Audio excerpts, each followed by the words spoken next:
Herkese Tatlı Sanatı Mutfağı kanalımdan merhabalar. Bugün sizler için yaz aylarına yakışan, çok beğeneceğinizi düşündüğüm muhallebili ıslak kurabiye tarifim var. Fazla vakit harcamadan hemen bu lezzetli kurabiye tarifime başlayalım.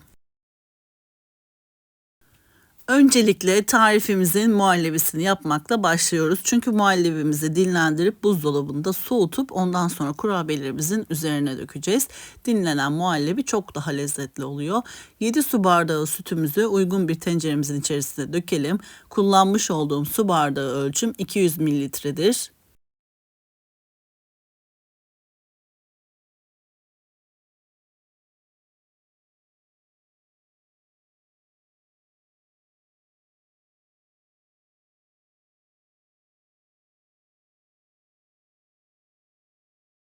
5 yemek kaşığı unumuzu ekleyelim.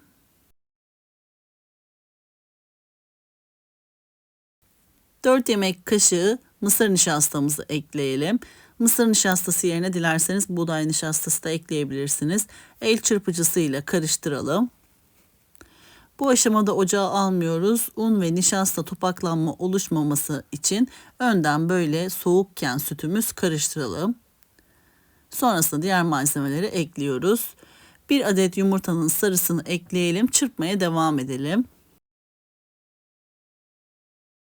1 çay bardağı toz şekeri ekliyorum. Bu aşamayı çekmeyi unutmuşum. O yüzden sizler mutlaka 1 çay bardağı toz şekeri ekleyin. 2 yemek kaşığı kakao ekliyorum ve çırpmaya devam ediyorum. Sonrasında ocağın altını kısık ateşte açıp devamlı karıştırarak muhallebimi karıştırarak pişiriyorum.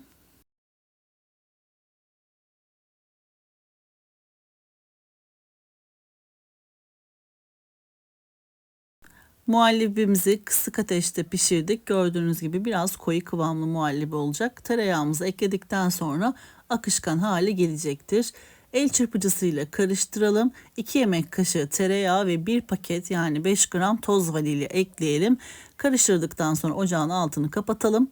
Sonrasında pürüzsüz ipeksi bir krema haline gelmesi için blenderdan mutlaka geçirelim.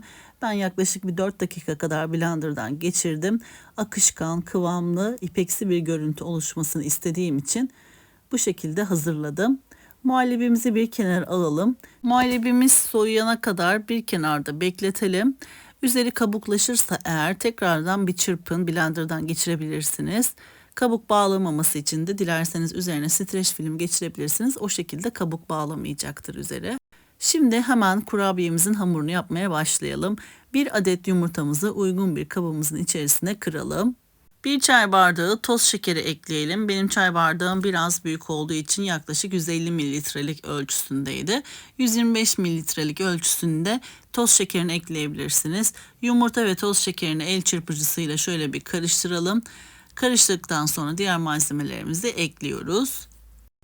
125 gram oda sıcaklığında beklettiğimiz veya eritilmiş tereyağını ekleyelim.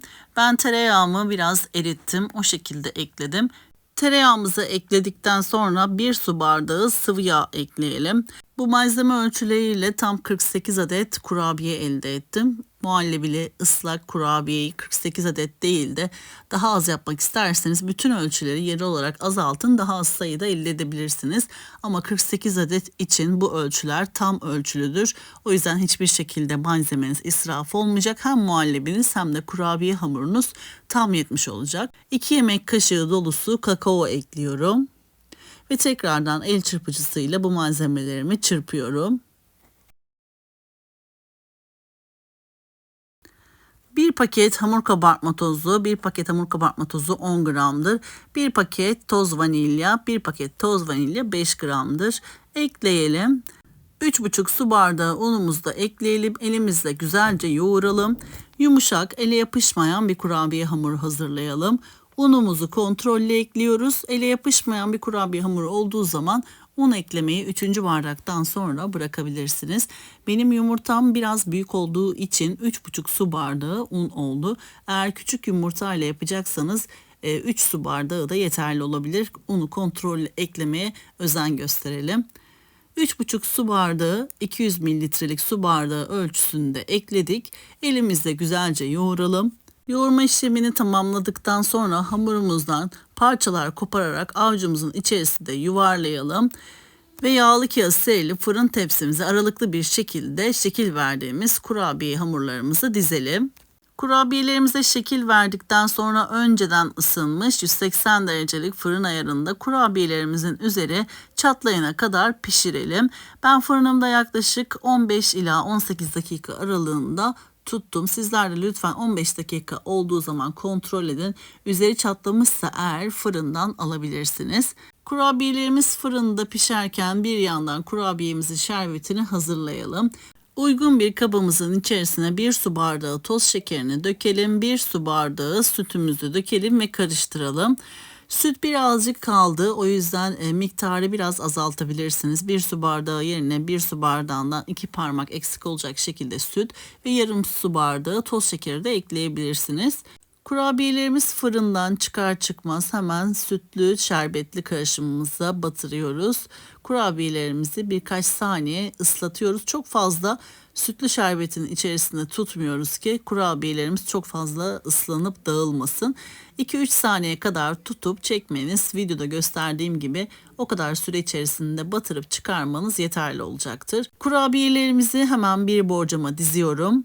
Üzerine hazırlamış olduğumuz, soğuttuğumuz muhallebimizden 1 yemek kaşığı ölçüsünde muhallebiden alıp parça parça döküyorum. Bu şekilde yapmamın sebebi görsel olarak böyle bombeli bir şekilde gözüksün, göze hoş gözüksün diye açıkçası.